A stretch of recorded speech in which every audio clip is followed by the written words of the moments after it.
مصر کے قدیم زمانے میں ایک بادشاہ حکومت کرتا تھا۔ وہ غصے کے لحاظ سے بہت خطرناک تھا۔ اس کی رعایا کے آدمی اس کے پاس اپنے مسائل لے کر آنے سے بھی خوف زدہ ہوتے تھے، کیونکہ وہ غصے کا بہت زیادہ تیز تھا۔ وہ کسی کی بات کو سننا پسند ضروری نہیں سمجھتا تھا۔ اس کی حکومت کئی سالوں سے تھی۔ وہ لوگوں کی بہت مدد کرتا، لیکن اپنے سامنے کسی کو بولنے کی اجازت نہیں دیتا تھا۔ اس کا ایک ہی اصول تھا کہ میرے ساتھ غداری نہ کرنا۔ اگر غداری کرو گے تو زندہ زمین میں گاڑ دیا جائے گا۔ اگر وہ کسی سے محبت سے پیش آتا تھا اور اس کی بات سن لیتا تھا تو اس کی ملکہ تھی۔ اس کے علاوہ کسی کی بھی بات سننے کا روادار نہیں تھا۔ وہ اپنے بیٹوں کو بھی اپنے جوتوں کی نوک پر رکھتا، سوائے اپنی بیوی کے۔ وہ اپنی زوجہ کی کوئی بھی بات ٹالنا گناہ کے مترادف سمجھتا تھا۔ لوگ بہت حیرت میں مبتلا ہوتے تھے کہ اتنا غصے والا بادشاہ ایک ملکہ کے آگے کیسے جھک جاتا ہے۔ کافی دنوں سے رات کے وقت جب بادشاہ اپنے کمرے میں جاتا اور اپنی بیگم سے محبت بڑی باتیں کرنا شروع کرتا یا پھر اس کو اپنے قریب کرتا تو فوراً ہی ملکہ اس کو ایک دودھ کا گلاس پیش کر دیتی تھی، اور جب وہ دودھ کا گلاس پیتا تھا تو اس کو یکدم نیند آنا شروع ہو جاتی۔ وہ کافی دنوں سے یہ بات نوٹ کر رہا تھا کہ اس کے ساتھ یہ کیا ہو رہا ہے، لیکن اسے یہ بات اپنی بیگم پر ظاہر نہیں کی، کیونکہ وہ اس کی بہت لاڈلی بیوی تھی، اور اپنی لاڈلی بیوی کے ساتھ وہ اس طریقے کی بات کر کے اس کو ناراض نہیں کرنا چاہتا تھا۔ اس نے ایسے ہی سرسری سا اپنے وزیر سے اس بارے میں ذکر کیا تھا کہ رات کے وقت میں جب بھی وہ دودھ پیتا ہوں تو مجھے نیند کا غلبہ طاری ہو جاتا ہے۔ تم ذرا باورچی خانے پر نظر رکھو کہ وہاں پر کچھ گڑبڑ تو نہیں ہو رہی۔ کوئی میرا دشمن میری طاق میں تو نہیں ہے جو یہ حرکتیں کرتا پھر رہا ہے۔ اور یہ باتیں سن کر تھوڑا سا وزیر چکنا ہو گیا تھا، کیونکہ وہ ملکہ کو بالکل بھی اچھا نہیں سمجھتا تھا۔ ملکہ کچھ زیادہ ہی الگ مزاج کی عورت تھی۔ بادشاہ تو پھر بھی لوگوں کی مدد کرتا تھا۔ اگر وہ غصے والا تھا، اس کے بعد بھی اس کے دل میں لوگوں کے لیے بھلائی موجود تھی، لیکن ملکہ کے دل میں لوگوں کے لیے بھلائی بالکل بھی موجود نہیں تھی۔ اس کے سامنے لوگ روتے پیٹتے چلے جاتے تھے، لیکن اس کے پتھر دل پر کوئی فرق نہیں پڑتا تھا۔ اور یہی بادشاہ اگر پتھر دل لوگوں کے سامنے ظاہر ہوتا، لیکن وہ اندر سے بہت موم تھا۔ یہ بات وزیر بہت اچھے سے جانتا تھا۔ اس وجہ سے بادشاہ سے بہت زیادہ محبت کرتا تھا اور اس کے ساتھ ساتھ رہنا پسند کرتا تھا۔ اس کی حفاظت اپنی جان سے بڑھ کر کرتا تھا، اور بعض اوقات تو وہ یہ بھی محسوس کرتا تھا جیسے ملکہ بادشاہ سے محبت نہ کرتی ہو، بلکہ اس کے عہدے کی وجہ سے اس کے ساتھ رہنے پر مجبور ہو۔ وزیر نے کافی بار بادشاہ سے اس بارے میں بات کرنے کی کوشش کی کہ ملکہ کو آپ سمجھائیں کہ رعایا کے ساتھ اس طریقے کی بدسلوکی نہ کیا کریں، لیکن وہ بھی ہمت نہ کر پاتا تھا۔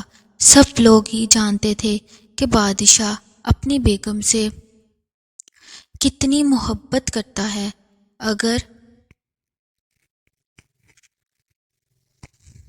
اگر کوئی ملکہ کے بارے میں کچھ غلط بات کر دیتا تھا تو اس کا بس نہیں چلتا تھا کہ سامنے والے کا سر قلم کر دے۔ اس وجہ سے وزیر نے اپنی خاموشی میں ہی عافیت جانی اور بادشاہ سے اس بارے میں یہ بات نہیں کی۔ لیکن جب سے بادشاہ نے یہ بات اس کے گوش گزار کی تھی کہ رات کے وقت جب بھی وہ دودھ کا گلاس پیش کرتی ہیں اور میں پیتا ہوں تو مجھ پر نیند کا غلبہ طاری ہو جاتا ہے، اس کے بعد مجھے صبح ہی ہوش آتا ہے، یہ بات وزیر کو بہت زیادہ ٹھٹکنے پر مجبور کر چکی تھی، کیونکہ خان سامہ بہت اچھے تھے۔ وہ لوگ ایسی غلطی چاہ کر بھی نہیں کر سکتے تھے، کیونکہ سب لوگ ہی جانتے تھے کہ بادشاہ کا قہر کس طریقے سے ان لوگوں پر نازل ہوگا اگر ان لوگوں نے ذرا سی بھی کوتاہی کرنے کی کوشش کی۔ اس لیے وزیر کا ہر شک صرف اور صرف ملکہ کی طرف ہی جا رہا تھا۔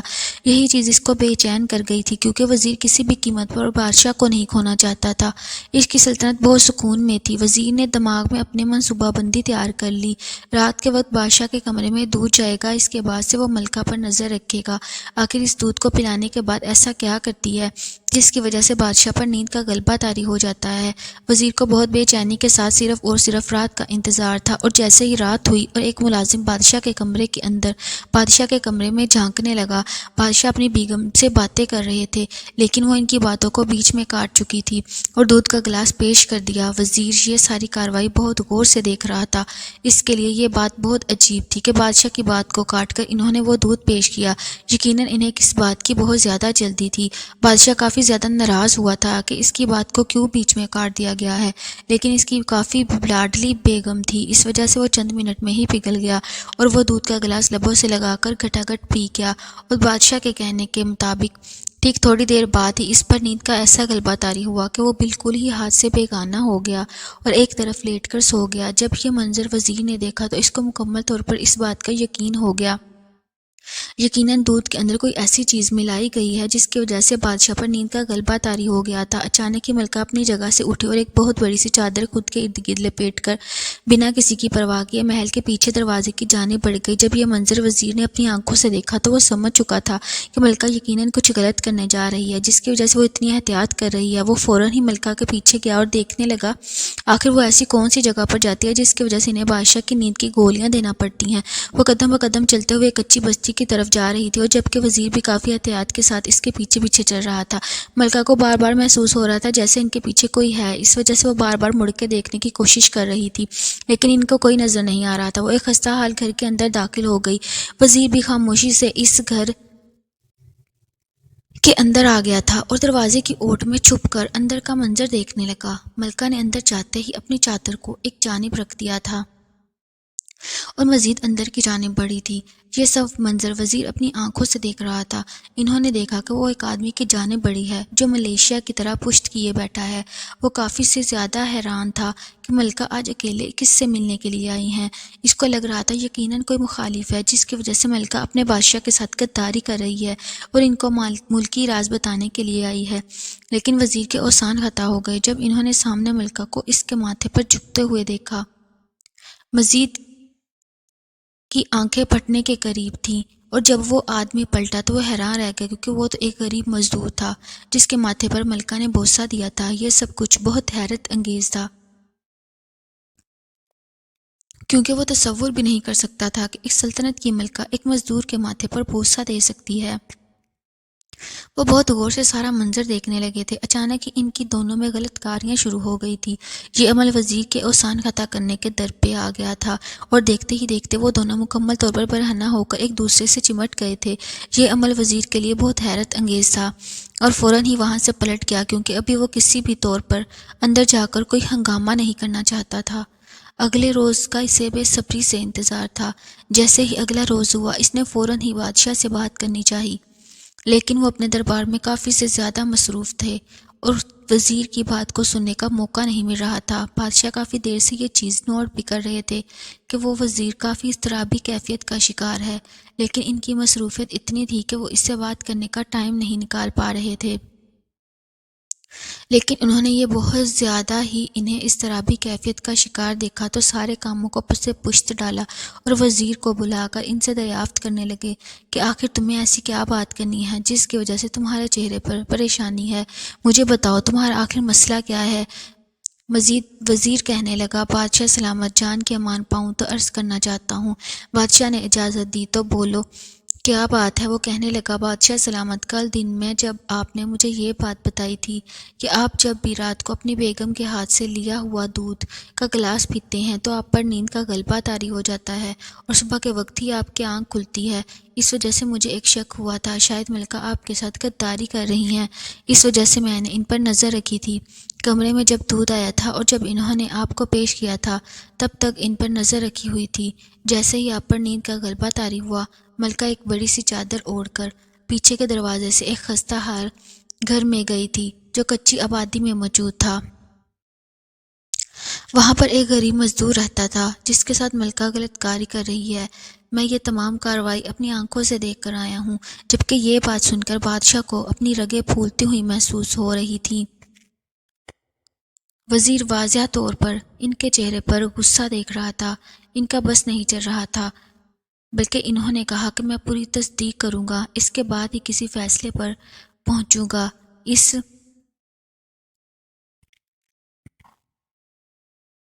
وجہ سے آج کی رات میں دودھ کا گلاس نہیں پیوں گا اور ملکہ کا پیچھا کر کے جانے کی کوشش کروں گا کہ ملکہ کہاں جاتی ہے۔ رات کے وقت جو ملکہ نے دودھ کا گلاس پیش کیا تو کچھ اس طرح وہ فوراً ہی اپنے کپڑے صاف کرنے کے لیے غسل خانے کی طرف چلی گئی اور انہوں نے موقع سے فائدہ اٹھا کر وہ دودھ کا بھرا ہوا گلاس کھڑکی سے باہر کی جانب انڈیل دیا جو وہ لائی تھی۔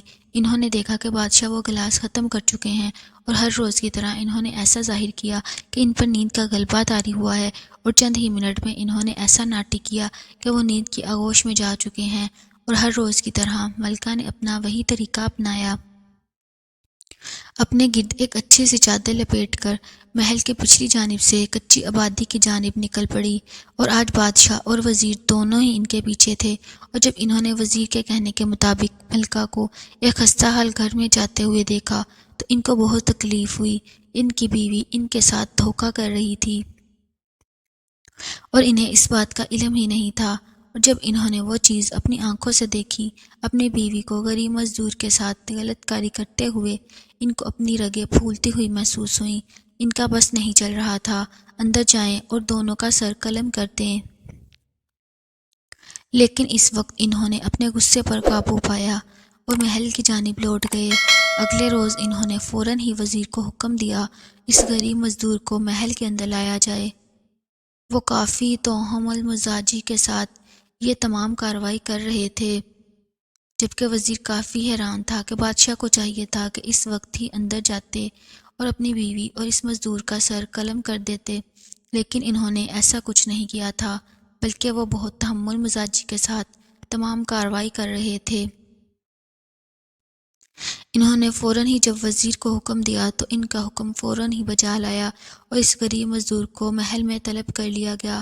وہ کافی خوفزدہ سا سر نیچے جھکائے کھڑا تھا۔ بادشاہ اس غریب مزدور کو دیکھ رہا تھا۔ وہ دکھنے میں کافی حسین تھا۔ یہ بات بادشاہ نے اپنے دل میں تسلیم کی لیکن لبوں سے نہیں بولی، اور جب یہ بات اندر ملازماؤں کے ذریعے ملکہ کو معلوم ہوئی تو وہ فوراً ہی دربار کی جالی والے حصے کے پاس آ کر اندر کا منظر دیکھنے لگی۔ بادشاہ ان کو یہ کرتے ہوئے دیکھ چکے تھے لیکن انہوں نے کوئی رد عمل ظاہر نہیں کیا تھا۔ انہوں نے نہ ہی اس غریب مزدور سے کوئی بات کی تھی بلکہ حکم دیا وہ کمرے کے اندر 50 حسین دوشیزاؤں کو بھیج دو، ان سب کو برہنہ کر دو، اس کے بعد اس آدمی کو وہاں پر بھیج دینا۔ جب یہ بات اس مزدور نے بادشاہ کے منہ سے سنی تو اس نے فوراً ہی جھٹکے سے اپنے سر اٹھایا اور حیران نگاہوں سے بادشاہ کی جانب دیکھنے لگا۔ وہ تو سمجھا تھا کہ بادشاہ اب اس کا سر قلم کر دیں گے، لیکن انہوں نے تو ایک الگ ہی بات کہہ ڈالی تھی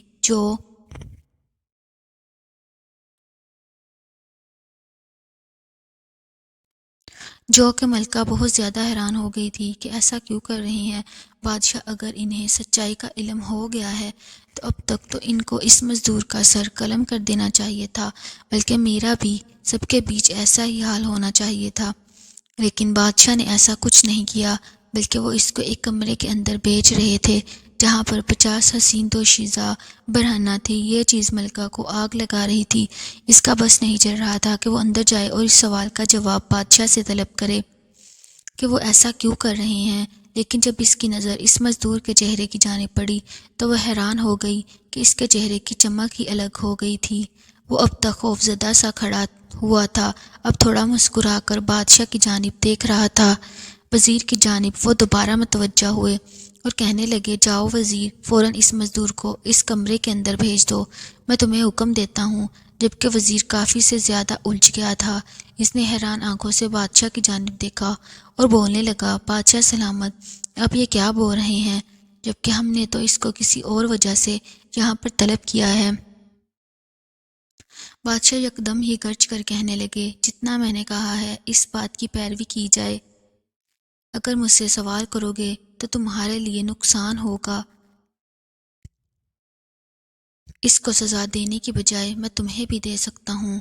وزیر فوراً ہی خاموش ہو گیا اور جا کر 50 حسین دوشیزاؤں کا بندوبست کرنے لگا اور چند ہی منٹ میں واپس محل کے اندر آ گیا تھا اور بادشاہ کو بتانے لگا کہ میں نے 50 حسین دوشیزاؤں ایک کمرے میں بھیج دی ہیں۔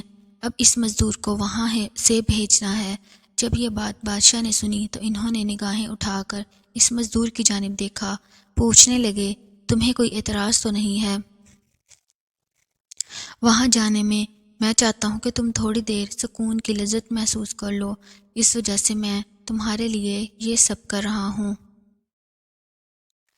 جبکہ وہ مزدور کافی حیران تھا، کہنے لگا بادشاہ سلامت، میں آپ کی باتوں کا مطلب بالکل سمجھ نہیں پا رہا ہوں۔ آپ میرے ساتھ ایسا کیوں کر رہے ہیں؟ نہ ہی میں آپ کے کوئی کام آیا ہوں، نہ ہی میں نے کوئی اچھا کام کیا ہے، تو پھر میرے لیے یہ سب کیوں؟ وہ کہنے لگے میں تم سے کوئی فالتو بات کی توقع نہیں کرتا ہوں، بس میں تم سے یہی پوچھنا چاہتا ہوں کیا تمہیں یہ کام کرتے ہوئے کوئی اعتراض تو نہیں ہے؟ جبکہ ملکہ ابھی تک اس جالی کے پاس کھڑی ہوئی تھی اور اس مزدور کا جواب سننے کی کوشش کر رہی تھی۔ وہ مزدور ایک دم ہی مسکراتے ہوئے کہنے لگا نہیں بادشاہ سلامت، اگر آپ میرے لیے یہ کرنا چاہتے ہیں تو بھلا مجھے کیا اعتراض ہوگا؟ اس کے چہرے سے ہی اس کی خوشی کا معلوم ہو رہا تھا، جبکہ اندر جالی کے پاس کھڑی ہوئی ملکہ پر آسمان نہ گرا تھا۔ اسے یقین نہیں آ رہا تھا کہ وہ مزدور کیا بول رہا ہے۔ وہ فوراً ہی اس جالی کو چھوڑ کر محل کے اندر آ گئی تھی۔ بادشاہ نے جب ان کو اندر آتے ہوئے دیکھا تو غصے سے اپنی مٹھیاں بھینچ لیں۔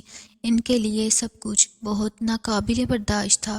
وہ اندر آتے ہوئے اس مزدور کی جانب دیکھتے ہوئے بنائی ہوئی آواز میں بولی میرے ہوتے ہوئے تم ان عورتوں کے پاس جاؤ گے؟ تمہیں شرم آنی چاہیے۔ یہ بات کرتے ہوئے جبکہ وہ غریب مزدور کافی حیران ہو گیا تھا کہ ملکہ دربار میں کیسے آ گئی، اس نے حیران آنکھوں سے بادشاہ کی جانب دیکھا۔ وہ کافی سے زیادہ سہم گیا تھا، وہ حیران رہ گیا، کہنے لگا ملکہ عالیہ آپ یہ کیا بول رہی ہیں؟ مجھے آپ کی بات سمجھ نہیں آ رہی۔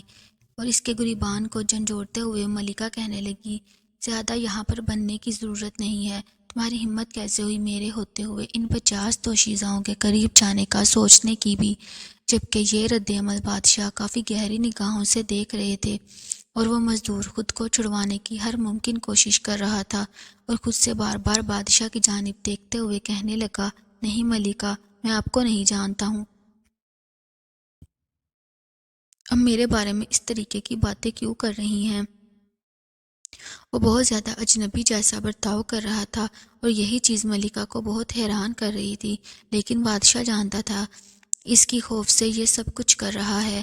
یہ تماشا بہت خاموشی سے بیٹھ کر دیکھ رہے تھے اور ایک دم ہی جب وہ زیادہ اس کے قریب ہو کر اس کو یقین دلانے لگی کہ بادشاہ تمہارے ساتھ کوئی ظلم نہیں کریں گے، میں یقین دلاتی ہوں تم میری محبت کو قبول کر لو، ہم دونوں یہاں سے چلے جاتے ہیں، تمہیں کوئی ضرورت نہیں ان حسین دوشیزاؤں کے قریب جانے کی، میں ہوں نا تمہارے پاس۔ تو وہ یکدم ہی بادشاہ کے زیر خوف ملکہ کے ہاتھ جھٹک کر انہیں دور پھینک گیا اور ملکہ کو حیرت میں مبتلا کر گیا تھا۔